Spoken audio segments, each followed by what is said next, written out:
There's a version of the world that exists just beyond the horizon of every ordinary vacation, hidden behind private security gates, satellite-jammed airspace, and non-disclosure agreements signed by every single person who ever sets foot on the property.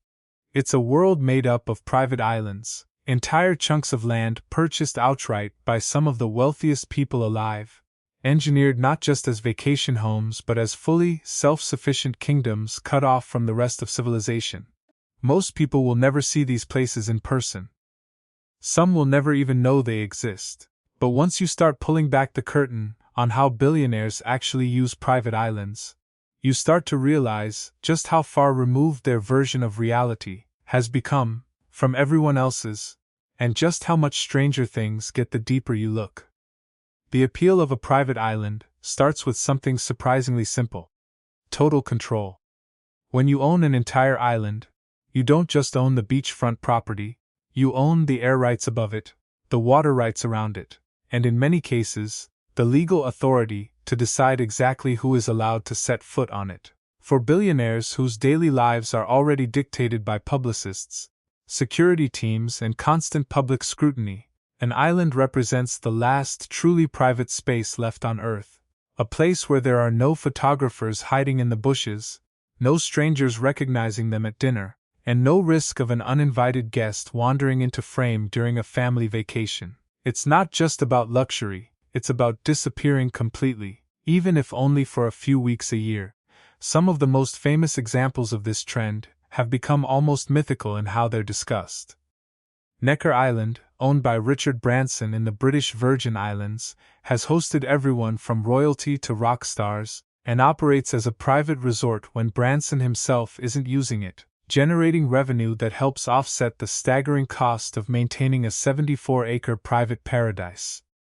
Larry Ellison, the co-founder of Oracle, took things several steps further by purchasing nearly the entire Hawaiian island of Lanai, a purchase that gave him effective control over almost every business, resort, and piece of infrastructure on an island home to thousands of actual residents.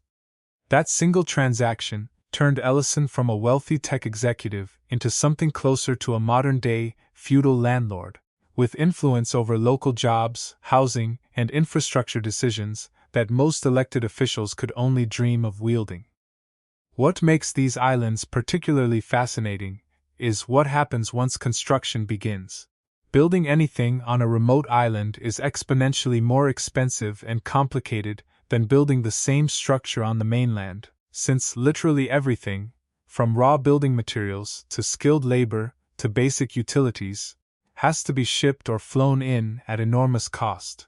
Desalination plants are often installed to generate fresh drinking water from the surrounding ocean, since most of these islands have no natural freshwater source capable of sustaining a full staff and household.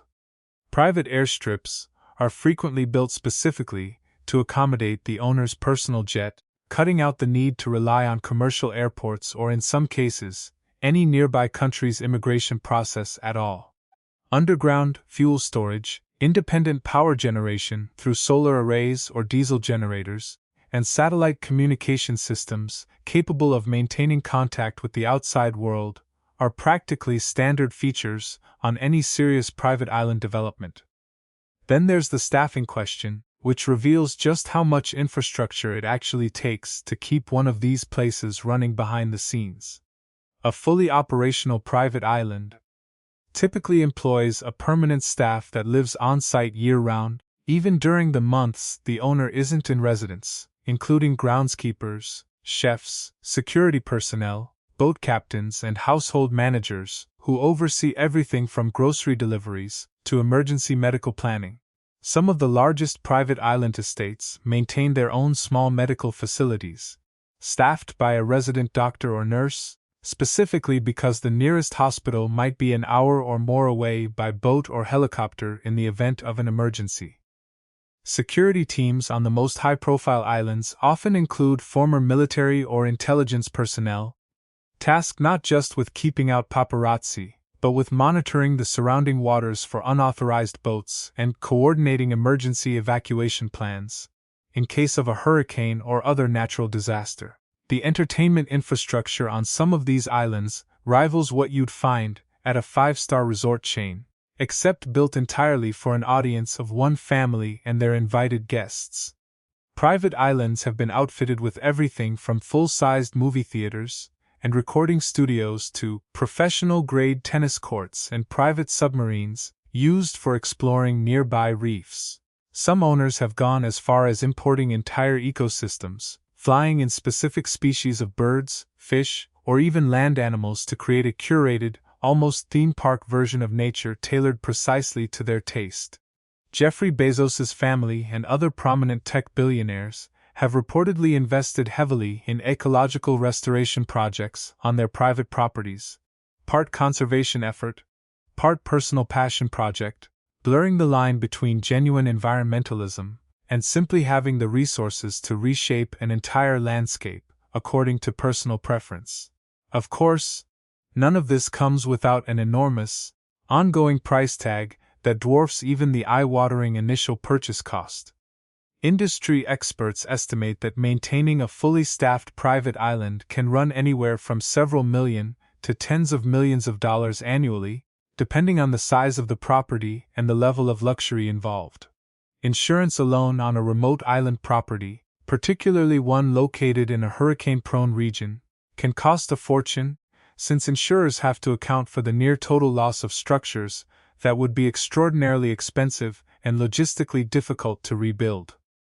Add in staff salaries, fuel costs for constant boat and helicopter transportation, ongoing maintenance in a harsh, saltwater environment that corrodes everything from window frames to plumbing at an accelerated rate, and it becomes clear why private island ownership remains one of the most exclusive forms of wealth display on the planet, reserved almost entirely for billionaires, rather than merely wealthy individuals.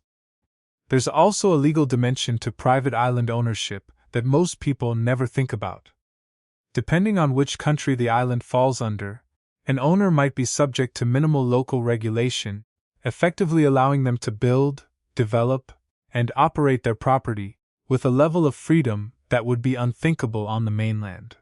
This has led to islands being used for everything from private scientific research facilities to, in a few well-documented and controversial cases, activities that skirted the edges of legality entirely, drawing intense scrutiny once details eventually became public. The remoteness that makes these islands so appealing as private retreats is the exact same quality that has occasionally made them attractive for far darker purposes, a reality that has permanently changed how the public views the entire concept of billionaire island ownership. Not every private island story ends in luxury and privacy, either. Several high-profile island purchases have become expensive cautionary tales, abandoned mid-construction after owners underestimated the logistical nightmare of building in such remote locations, or sold off at a steep loss after the reality of maintaining a self-sufficient island proved far more demanding than the fantasy suggested. Hurricanes have destroyed multi-million-dollar developments in a matter of hours, wiping out years of construction work and forcing owners to rebuild from scratch or abandon the project entirely. Local political disputes have occasionally erupted over foreign billionaires purchasing land that longtime mine residents felt should have remained under local control, leading to community backlash that no amount of money could quietly smooth over. Owning a private island, it turns out, isn't just an exercise in luxury, it's an ongoing negotiation with nature, local politics, and the simple physical reality of trying to build a functioning world in the middle of the ocean. The history of private island ownership actually stretches back much further than the current tech billionaire era, and looking at how it evolved helps explain why the trend has exploded in recent decades. Aristotle Onassis, the Greek shipping magnate, became one of the earliest modern examples of this phenomenon, when he purchased the island of Scorpios in the 1960s, transforming it into a legendary retreat that hosted everyone from Winston Churchill to Jacqueline Kennedy, whom he later married there. At the time, Onassis's island represented an almost unheard-of level of personal wealth translated into private geography, a novelty so extreme it made international headlines. Today, that same level of ownership has become almost routine among the world's wealthiest individuals, a shift that says as much about how dramatically global wealth has concentrated at the very top as it does about any individual owner's personal taste for isolation. Modern examples continue to push the concept even further than Onassis could have imagined. David Copperfield, the illusionist, purchased an entire chain of small islands in the Bahamas, known as the Musha Cay Collection, transforming them into an ultra-exclusive rental property, where a single week's stay for a large group can reportedly cost several $100,000, complete with a private staff, custom-built beaches, and elaborate entertainment features designed by Copperfield himself. Other islands have been purchased purely as ecological passion projects, with owners investing tens of millions of dollars into coral reef restoration, invasive species removal, and habitat rebuilding, part genuine environmental stewardship, part extraordinarily expensive hobby that few people on the planet could ever afford to pursue at that scale. What ties all of these examples together, regardless of the specific motivation behind the purchase, is the same underlying truth. Owning a private island has become one of the clearest, most literal ways for extreme wealth to translate directly into physical, permanent control over a piece of the natural world. Among the ultra-wealthy shows no sign of slowing down. Luxury real estate brokers who specialize exclusively in island properties report a steady stream of interest from newly minted billionaires, particularly from the tech and finance sectors, eager to secure their own slice of untouched paradise before prices climb even higher. Some buyers are drawn purely by the fantasy of total isolation. Others see island ownership as a long-term investment, a rare, finite asset class that can't simply be manufactured or replicated once the world's most desirable coastlines have all been claimed.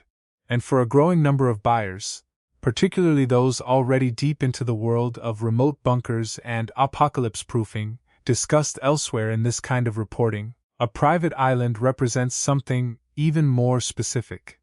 A defensible, self-sufficient location, cut off from the mainland by miles of open water, that could theoretically double as a retreat if the world outside ever became somewhere they no longer wanted to be. Despite all of this, demand for private islands among the ultra-wealthy shows no sign of slowing down.